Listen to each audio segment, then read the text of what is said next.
एक नई वीडियो के साथ आज मैं फिर हाजिर हूं, आपका होस्ट दोस्त विक्रांत जोशी। आपका स्वागत करता हूं मेरे वी मास्टर में, जिसमें हम लेके आते हैं वर्ल्ड अफेयर्स और डिफेंस के दिन भर की टॉप खबरें। तो चलिए जान लेते हैं। सबसे पहले हम लोग बात करते हैं ड्रोन और एंटी ड्रोन सिस्टम की।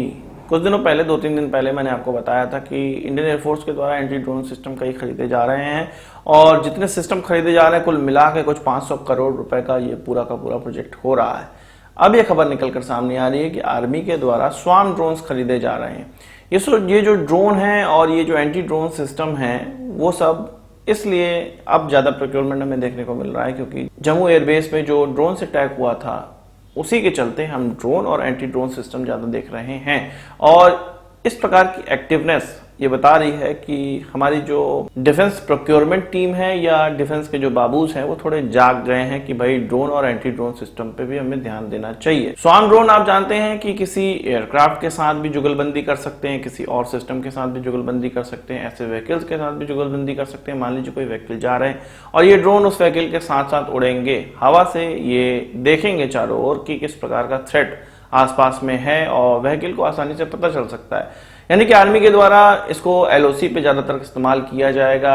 आगे ये देखा जाएगा कि थ्रेट किस प्रकार का है या कुछ सामान अगर भारतीय आर्मी को कहीं डिलीवर करना है, कोई फुटेज डिलीवर करनी है तो इसके माध्यम से किया जा सकता है। अभी हम जान रहे हैं कि सीज फायर है एलओसी पर और भारत नजर तो हमेशा बनाए रखना चाहेगा, पर दुश्मन की तरफ से जो सीज फायर वायलेशन को प्रोवोक किया जा रहा है कि इस प्रकार की चीजें हो अलग अलग प्रकार से, जैसे कि आतंकवादी वो भेजते हैं, पर भारत उसका जवाब अपनी ही सीमा में गोलीबारी करके देता है, सीज फायर वायलेशन नहीं कर रहा है।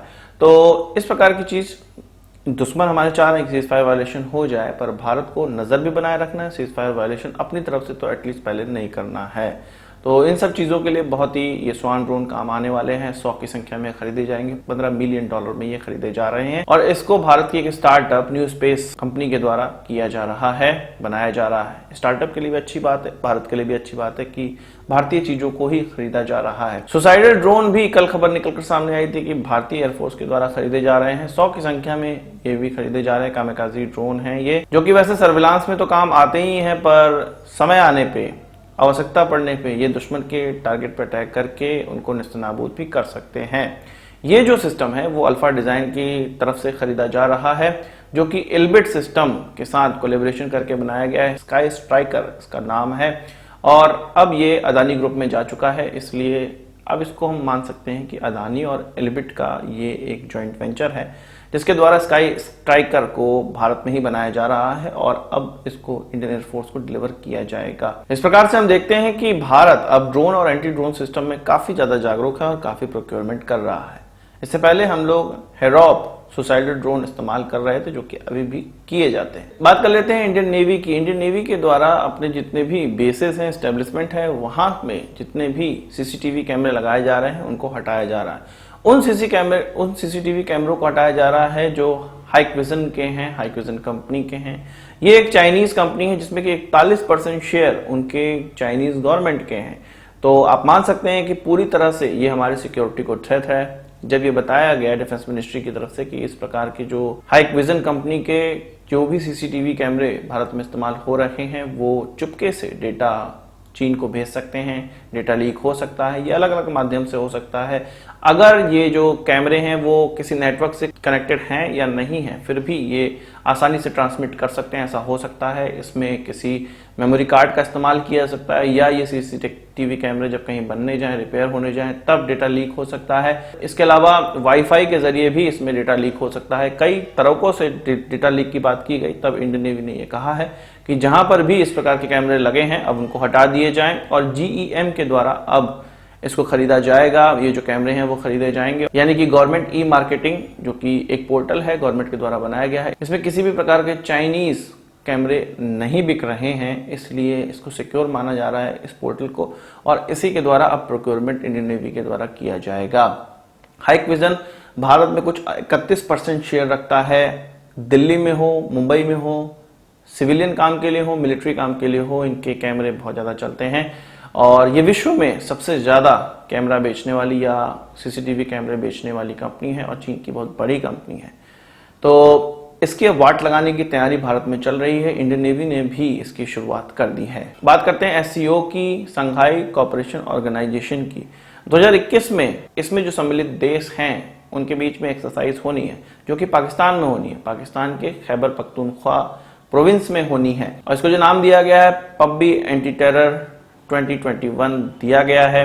भारत कहा जा रहा है कि इसमें भाग नहीं लेने वाला है। 2020 में भी इसी प्रकार की काउंटर टेरर एक्सरसाइज हुई थी कवाकास, जो कि रशिया में हुई थी। भारत ने उसमें भी भाग नहीं लिया था क्योंकि वहां पर चीन और पाकिस्तान भाग ले रहे थे। चीन के साथ हमारा नया नया स्टैंड ऑफ चला था, इसलिए भारत ने उसमें भाग नहीं लिया था। और अभी ये जो पाकिस्तान में एक्सरसाइज होने वाली है उसमें भी भाग भारत नहीं लेने वाला है, ऐसा निकलकर सामने आ रहा है। इसी सितंबर के अंत में ये एक्सरसाइज हो सकती है।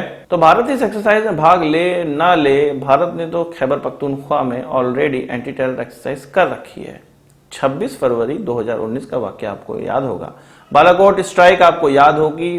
वो हमारी एक एंटी टेरर एक्सरसाइज की तरह ही आप समझ सकते हैं, थोड़ी सीरियस एक्सरसाइज वो हो गई थी। बात करते हैं तालिबान से रिलेटेड कुछ खबरों की। तो आईएसआई के प्रमुख काबुल पहुंच चुके हैं। कल ही ये खबर आई थी कि गवर्नमेंट बनने वाली है तालिबान की, पर नहीं बन पाई। हो सकता है इंटरनल कलह कुछ हो, जो डिफरेंट ग्रुप तालिबान में मिले हुए हैं वो चाह रहे होंगे अच्छे पोस्ट, या इन सभी ग्रुप के द्वारा एक मत नहीं हुई होंगी चीजें, इसलिए कोई भी गवर्नमेंट फॉर्म नहीं हो पाई। और कहा जा रहा है कि एक हफ्ते बाद अब ये फॉर्म होगी। और वहीं पर आईएसआई प्रमुख का पहुंचना, पाकिस्तान के आईएसआई प्रमुख का पहुंचना काबुल में, ये सीधे सीधे दर्शाता है कि ये गवर्नमेंट बनाने ही पहुंचे हैं और सुलह करवाने पहुंचे हैं, जो कि इंटरनल क्लैशेस इन ग्रुप्स के बीच में हो रहे हैं। और इस विजिट पे चीनी भी मजे लेने से पीछे नहीं हट रहे हैं, भारतीयों के मजे ले रहे हैं। कुछ ऐसे कमेंट मार रहे हैं जो कि भारतीयों से जुड़े हुए हैं, आपकी स्क्रीन पर ये दिख रहा होगा। कोई बात नहीं, समय कभी भी एक जैसा नहीं होता है, चीनियों को भी बड़ा मजा आ रहा है, पर जब उनके ऊपर अटैक हो रहे हैं, उनके नागरिकों पे ऊपर अटैक होते हैं, तो इसी आईएसआई प्रमुख को वो चीन में बुलाते हैं और लताड़ते हैं। वहीं एंटोनी ब्लिंकन की यात्रा होने वाली है कतर की, और वो कतर में एक मीटिंग को संबोधित करेंगे। उनके द्वारा ये कहा गया है तालिबान के साथ अभी भी वो इन्वॉल्व होने को तैयार हैं, बातचीत को तैयार हैं। उनका ये कहना है कि अभी भी बहुत सी चीजें ऐसी हैं, जैसे कि अगर अफगानिस्तानियों को एड देनी है, मदद देनी है, तो उसके लिए पूरा एक चैनल बनाना पड़ेगा, इन सारी चीजों पर डिस्कशन करना है। बात वही है कि अमेरिका वहां से बाहर तो निकल गया, पर अभी भी अपना बिजनेस तलाश कर रहा है, इसलिए वो तालिबान के साथ बातचीत में लगा रहना चाहता है, उनको इन्वॉल्व रखना चाहता है। पर मेन खबर ये नहीं है, मेन खबर ये है कि यूएस में जो पाकिस्तानी लॉबिस्ट हैं वो ये चाहते थे कि एंटोनी ब्लिंकन की पाकिस्तान यात्रा भी हो और वो पाकिस्तान के बारे में भी कुछ कहें, पाकिस्तान भी बात कर जाएं, पर ऐसा हो नहीं रहा है। वो कतर जाएंगे और उसके बाद जर्मनी जाएंगे और अफगानिस्तान के मुद्दों पर बात करेंगे, कई मीटिंग्स लेंगे, पर पाकिस्तान नहीं जाएंगे। और वो ये इंतजार कर रहे थे कि अनाउंसमेंट हो और उसमें ये भी बताया जाए कि वो पाकिस्तान जाएंगे, पर ऐसा हो नहीं रहा है। पाकिस्तानी लॉबिस्ट का काम नहीं बन पा रहा है। आज की इस वीडियो के लिए बस इतना ही। आशा करता हूं आपको वीडियो पसंद आया होगा, आपको एक बड़ा थम्स अप जरूर देंगे। इस वीडियो से मुझे सवाल सुझाव हो कमेंट बॉक्स में जरूर लाइएगा, और यदि आपने हमारा चैनल सब्सक्राइब नहीं किया उसे भी कर लीजिए, क्योंकि हम इस प्रकार की वीडियो लाते रहते हैं। नमस्कार, थैंक यू, जय हिंद।